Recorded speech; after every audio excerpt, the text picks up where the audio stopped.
Evangelho de João, capítulo 14, versículo 18. Amém? João 14, versículo 18.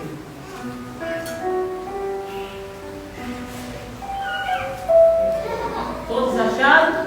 Amém. É apenas um versículo de João que está dizendo assim: não os deixarei órfãos, voltarei para vocês.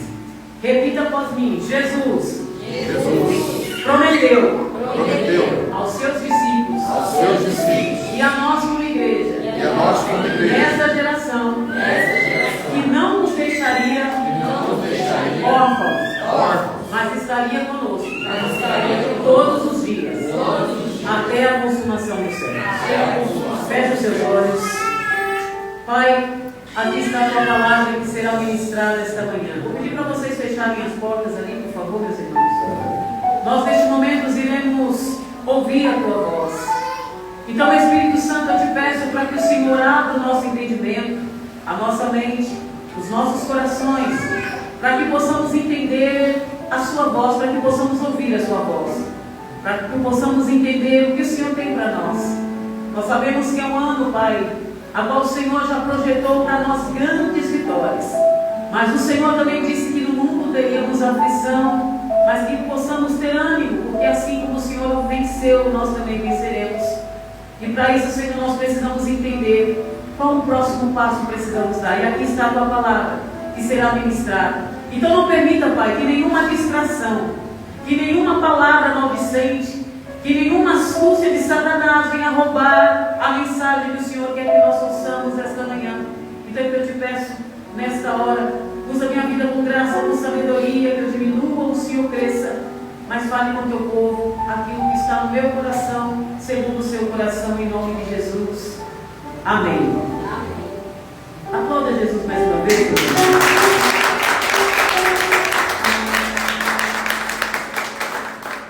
Meus amados irmãos, eu estava no dia de sábado. Eu gosto muito de ouvir podcast, assistir alguns podcasts, principalmente dos principais filósofos, né? Que, segundo a ideologia da filosofia, são aqueles que trazem muitas ideias interessantes e realmente são os caras que são crânios, né? Pessoas inteligentes que muitas vezes aplicam para nós, de forma cultural e específica, algumas estratégias para a gente vencer no dia a dia, né? Algumas ideias para você colocar em prática como profissional, talvez como alguém que está vivendo alguma situação emocional. Então eu gosto muito de acompanhar esses podcasts, eu aprendo muito. E justamente eu estava assistindo um podcast e eu ouvi um filósofo falando sobre o conceito de ser órfão dentro da cultura brasileira. A gente sabe que uma pessoa, quando ela não tem pai e mãe, normalmente essas pessoas elas vivem, não sei se vocês já perceberam isso, aparentemente sem destino. Já perceberam? São pessoas que na maioria das vezes, quando elas não têm uma família, quando elas não encontram uma família, essas pessoas vivem tristes. São pessoas de forma corriqueira depressivas, são pessoas que vivem a ansiedade da vida, preocupadas com o amanhã, e assim essas pessoas vão vivendo a vida como se fosse apenas o hoje, o amanhã não existisse. E eu estava ouvindo essa fala, né, desse filósofo, eu achei interessante e o Espírito Santo falou no meu coração para trazer esse conceito de forma bíblica. Mentalidade de órfão versus mentalidade de filhos de Deus. Então você de novo vai ser profético, você vai apontar o dedão e vai dar no seu irmão para vocês acordarem, para vocês não ficarem dispersos, e vai dizer para ele: você se sente um órfão espiritual ou você se sente um filho de Deus? Faça essa pergunta aí para ele. Fala: você se sente um órfão espiritualmente ou você se sente um filho de Deus? E essa palavra, gente, ardeu no meu coração, porque primeiro Deus fala para a gente, né, para depois falar à igreja. E eu comecei a pensar que hoje nós vivemos um tempo onde muitas pessoas dentro da igreja, que se intitulam crente, cristão, essas pessoas elas carregam uma mentalidade de orfandade espiritual. Elas dizem até que creem em Deus, e muitas dizer, eu creio em Deus, quando você pergunta vidas no dia a dia, através dos seus comportamentos, através das suas ações, elas não vivem na plenitude da identidade, de uma identidade de filhos de Deus. Essas pessoas, elas sempre estão em busca de acessibilidade, de segurança e aprovações em lugares totalmente equivocados, em pessoas totalmente equivocadas, porque essas pessoas ainda, elas não entenderam completamente quem elas são em Cristo. Isso é fato, gente. É simples. Para você tirar a dúvida ou a prova do que eu estou dizendo, converse com algumas pessoas que vivem ao seu redor, que se intitulam cristãos, que se dizem crentes. É só você bater um papo, talvez de 5 minutos, ou menos, 2 minutos. Pergunta para ela como vai a sua vida, como você está. E de acordo com o que elas conversarem ou proferirem palavras, vocês vão presenciar e vão perceber que as suas ações, as suas maneiras de enxergar a vida, de viver a vida, não condiz com uma vida de filho, mas de órfão, espiritualmente falando. E é interessante que quando nós falamos de filiação, dentro de um contexto bíblico, a filiação, gente, é um tema central nas Escrituras. Porque a filiação é ela quem define a relação entre Deus e o seu povo. Quando vocês vão estudar as Escrituras lá no Antigo Testamento, vocês vão ver que Deus, desde o Antigo Testamento até o Novo Testamento, vocês vão ver a progressão dessa ideia de Deus, culminando na adoção espiritual em Cristo. Ou seja, trazendo o povo de Israel que ele tirou lá do Egito, através de uma mentalidade escrava, para viver uma vida de príncipes, reis, princesas e rainhas. Vocês se lembram quando Deus disse para Moisés: vamos lá no Egito e tira o meu povo, liberte o meu povo daquela vida de escravidão, daquela vida de lixo, que era assim que o povo de Israel era tratado lá no Egito, e conduz o meu povo por um caminho, para uma terra que mana leite e mel, e lá eles serão chamados meu povo, meus filhos e minhas filhas. Então, quando vocês veem no Antigo Testamento, a filiação era vista principalmente como um relacionamento coletivo entre Deus e Israel. Então, a proposta de Deus nunca foi nos tratar ou nos deixar como órfão, como alguém largado, sozinho, andando cabisbaixo, sem lenço e sem documento. Não é assim? Não tem aquela música caminhando contra o vento, sem lenço e sem documento, tipo assim, sem destino? A proposta de Deus sempre foi nos escolher, nos trazer para perto, para que nós, como filhos de um Pai Todo-Poderoso, que também é amigo, nós nos chamasse de Abba Pai, Paizinho, Paizinho querido, amado, amigo, Pai meu. Então vocês vão ver lá no Êxodo, no capítulo 4, no versículo 22 e 23, quando Deus fala assim: então dirás a Faraó, Deus falando para Moisés, assim diz o Senhor, Israel, olha a fala de Deus, Israel é meu filho, meu primogênito. Digo, pois, deixa aí o meu filho, para que me sirva.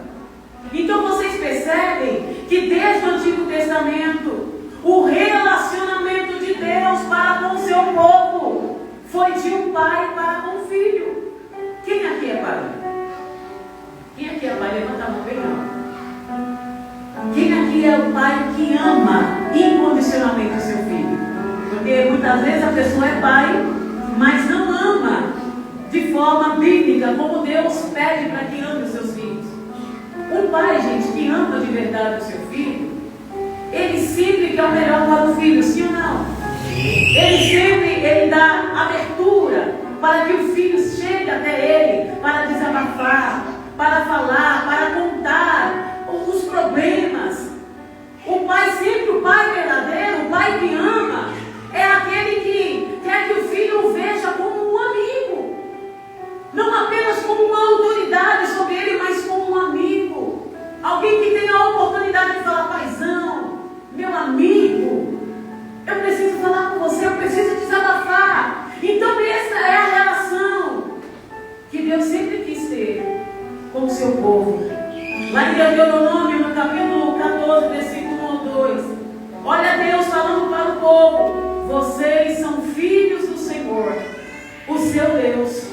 Não façam cortes no corpo, nem rape a frente da cabeça, por causa dos mortos. Vocês são um povo santo para o Senhor, o seu Deus. Dentre todos os povos da terra, o Senhor os escolheu para ser o seu povo, o seu tesouro.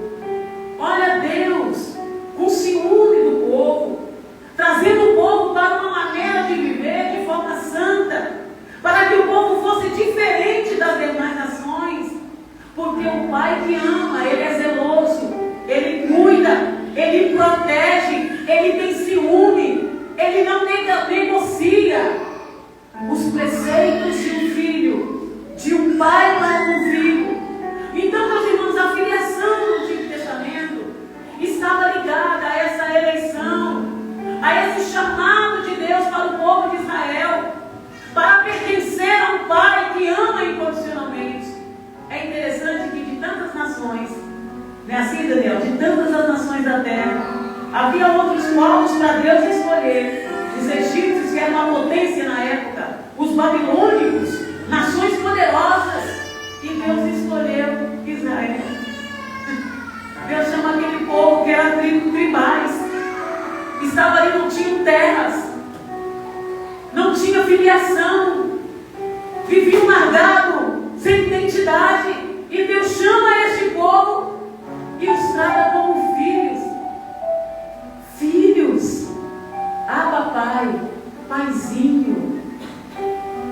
E quando nós vamos para o Novo Testamento, nós vamos ver que em Cristo se cumpriu tudo isso, gente. Nós somos adotados como filhos de Deus. Jesus disse: eu vim para os meus, mas os meus não me quiseram. Israel rejeitou o pai. Israel preferiu ser um órfão. Israel abriu mão da filiação de um pai que ama incondicionalmente. Perdeu a sua identidade. Mas aqueles que o receberam,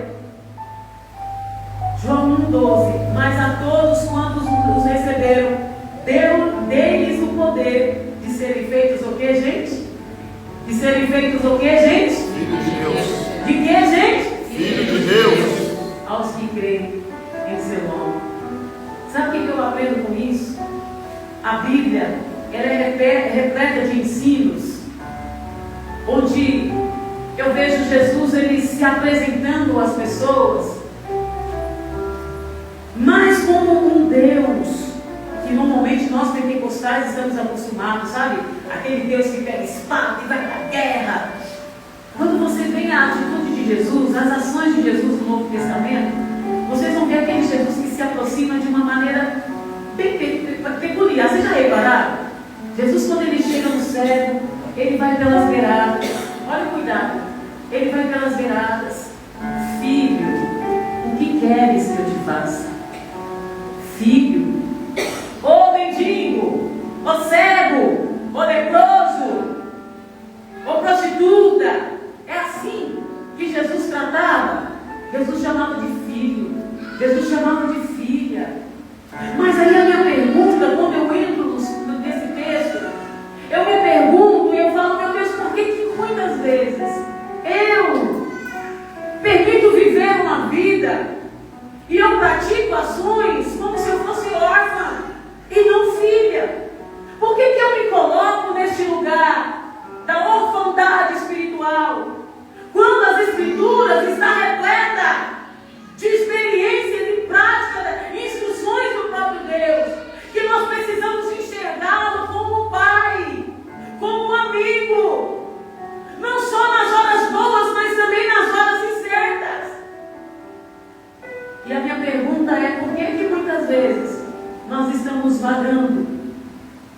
que muitas vezes nós estamos aparentemente sem expectativa para o futuro?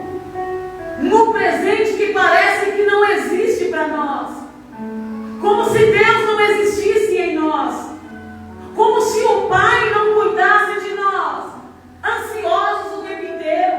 Preocupados, briguentos, rabugentos, chatos. Como se o mundo que existisse estivesse no nosso controle. Não é o Pai que cuida dos filhos? Por que a gente então vive como órfãos espiritualmente falando? E aí eu fui nas Escrituras para entender quais são os benefícios da filiação em Cristo. Qual é o privilégio que, como igreja de Jesus, como filhos nós temos? O filho, ele não precisa, gente, primeiro viver com medo. Diga comigo, medo. Medo. Não me pertence.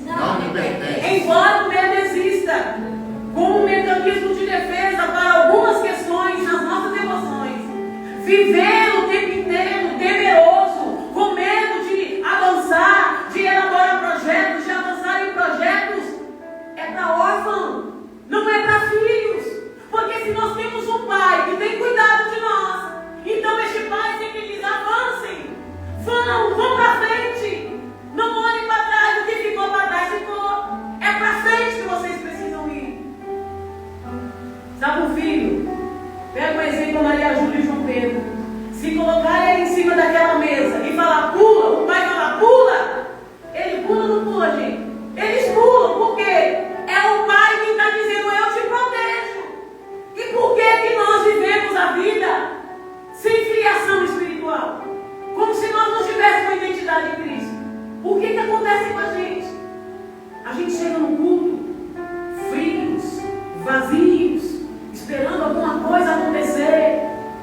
A gente não se posiciona como um filho, que somos herdeiros da promessa de Deus gloriosa, que é estar onde Ele está, viver assim como Ele é, vermos Cristo, vivemos com Ele.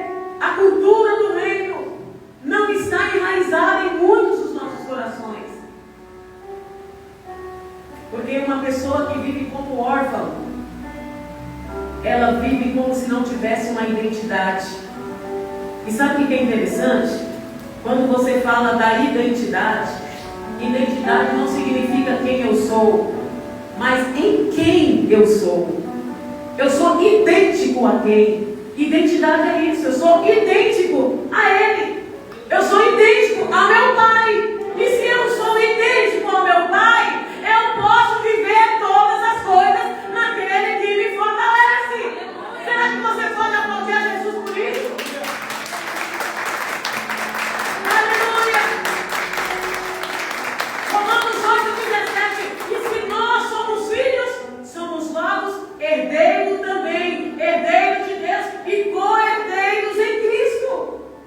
Então por que a gente vive uma vida raquítica, resmungando o tempo inteiro, se flagelando espiritualmente, se condenando, culpando a Deus? Cadê a sua identidade de crente? De filhos de Deus. Então o verdadeiro filho não vive mais segundo a carne. O verdadeiro filho vive segundo o Espírito. E esse é o ponto-chave. Por que as nossas vidas estão raquíticas espiritualmente? E a gente vive como órfão espiritual. Porque muitas vezes nós dizemos: eu sou crente, mas vivemos a vida da carne, os prazeres do mundo, os prazeres do pecado. Nós agradamos o diabo e rejeitamos a proposta de Deus em nós.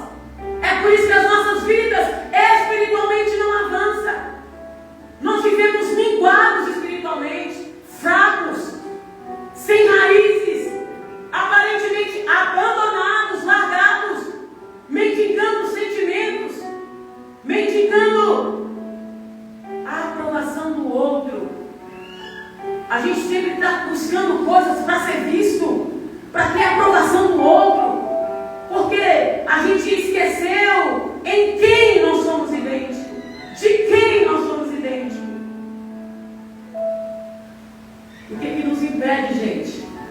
viver uma vida como filho. Você já se perguntou? O que me impede de viver a plenitude de Deus ainda nessa terra? Porque, gente, a promessa está hoje, não é só para o futuro. O que nos impede? Falta de conhecimento da palavra. Esse é o primeiro ponto.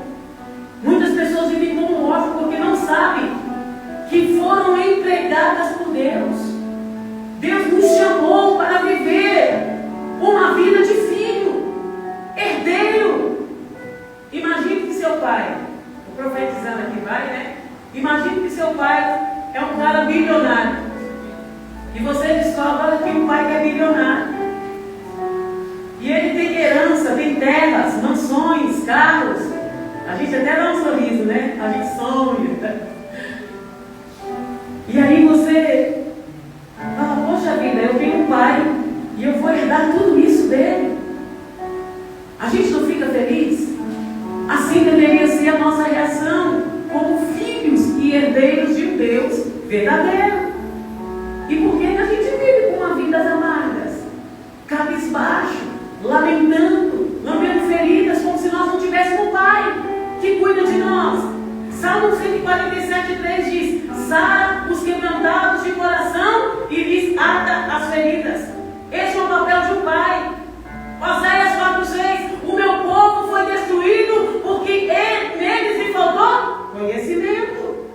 Então, quando você desconhece a sua identidade, sobre em quem você é idêntico, você precisa então, meu irmão, acordar urgente. Porque senão os seus sonhos estarão sendo destruídos. Porque senão os seus projetos nunca vão sair do papel.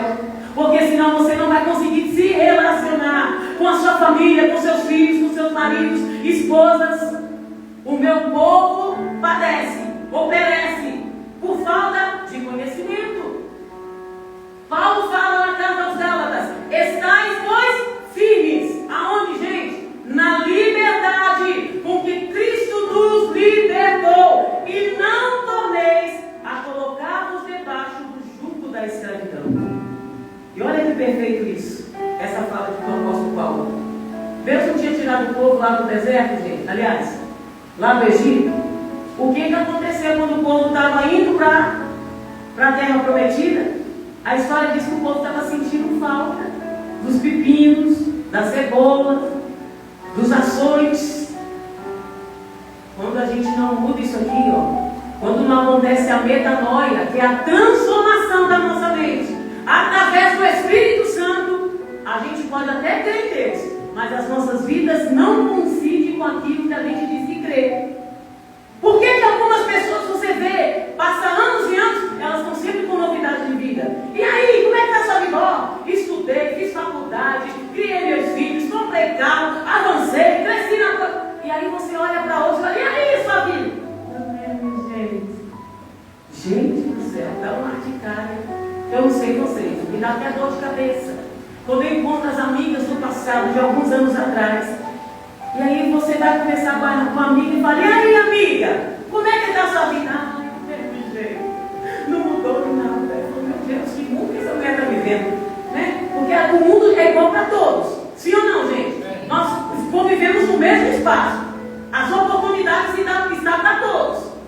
Por que uns conquistam e outros não? Ai, pastor, se você soubesse que a minha vida é tão pobre.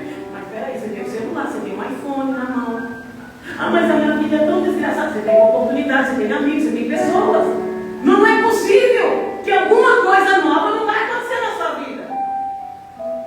Mas a questão não é se você tem mais dinheiro ou menos dinheiro. É a mentalidade que muitas vezes não foi transformada a fim de você viver o que é bom, perfeito e agradável. Porque é o que Paulo fala em Romanos 12:2. Transformai as vossas mentes, para que vocês possam viver o que, gente? A boa, perfeita e agradável vontade de Deus. Como filhos e não como órfãos. E hoje, lamentavelmente, este cenário de muitos cristãos, gente, de viver essa vida como órfão espiritual, é real. É real. Entra anos e sai anos. A gente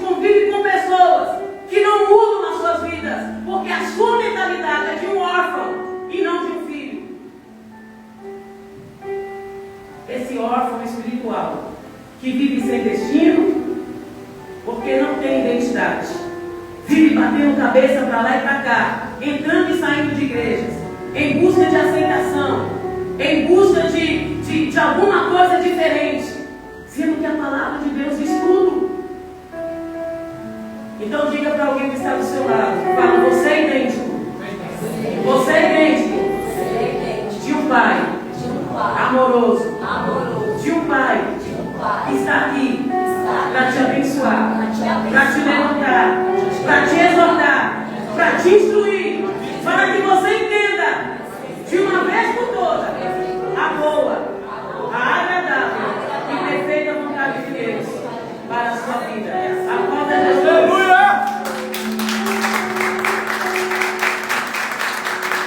E quando eu olho, gente, as características do povo de Israel, que vivia como órfão espiritual, Paulo vai dizer, João vai dizer assim, João 8,35, olha, o escravo não fica para sempre na casa. Olha só, o escravo, ele não fica para sempre na casa.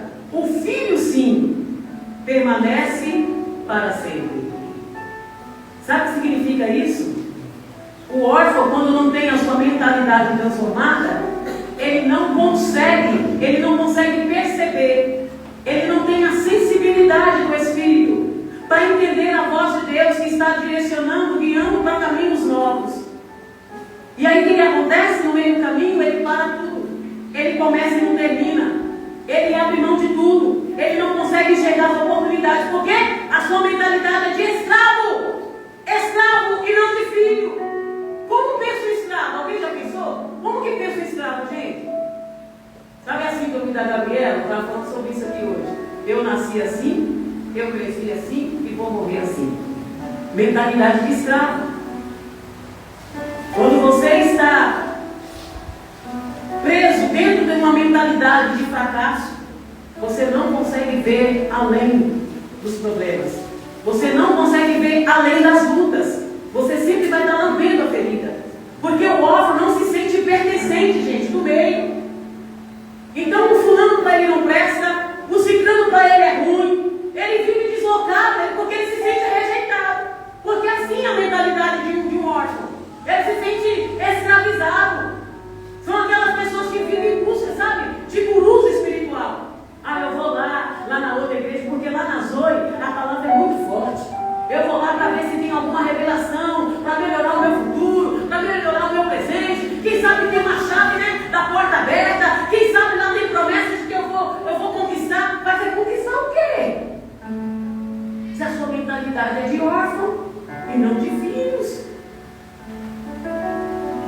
Efésios 2,19 diz assim que já não são estrangeiros, nem forasteiros, mas concidadãos dos santos e da família de Deus. Olha Deus falando para o órfão, vocês não são mais forasteiros. Para de viver correndo para lá e para cá, sem ele nem beira. Vocês fazem parte da família de Deus. E a família de Deus tem um pai, sim ou não, gente?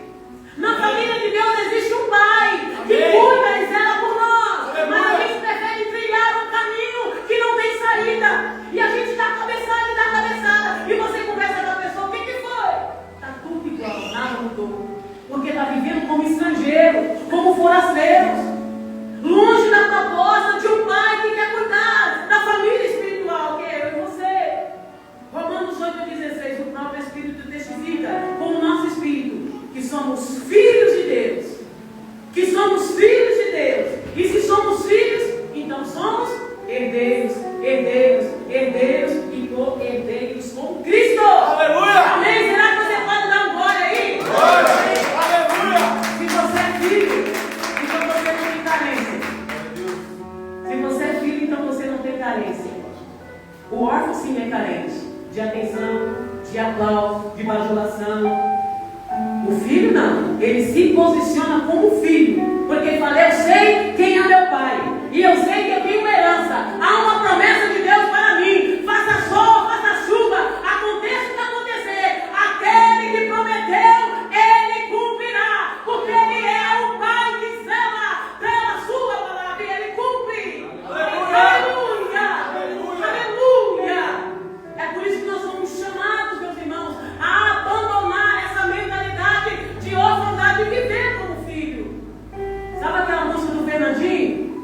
Já não sou mais escravo do medo. Eu sou filho de Deus. Já ouviram? Já não sou mais escravo do medo. Eu sou filho de Deus. Aleluia. Assim que já não és mais escravos, mas filhos. E se és filhos, é também chamado herdeiros por Cristo. Amém? Amém. Eu quero te convidar a se colocar de pé. Aleluia. Aleluia. Aleluia. O Pai que te levanta esta manhã, Ele está aqui. O Pai que te chama pelo seu nome. Para você reconectar essa aliança com Ele, Ele está aqui esta manhã.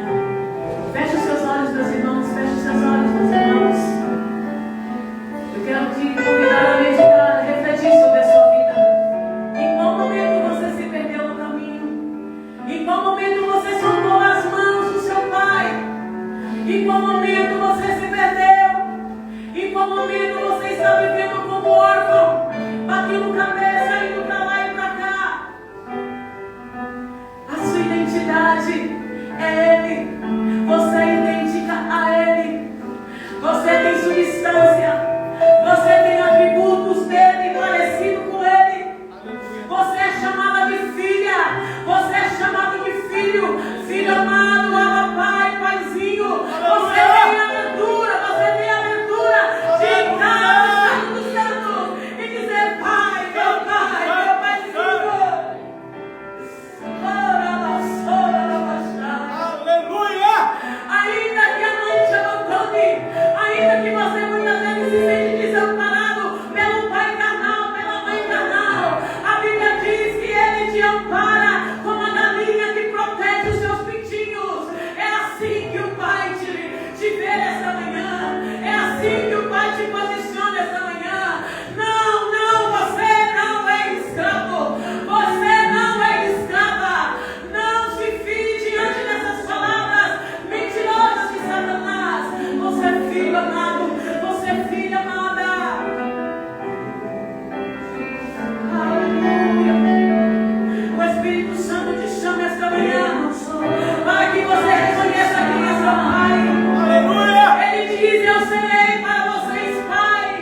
está aqui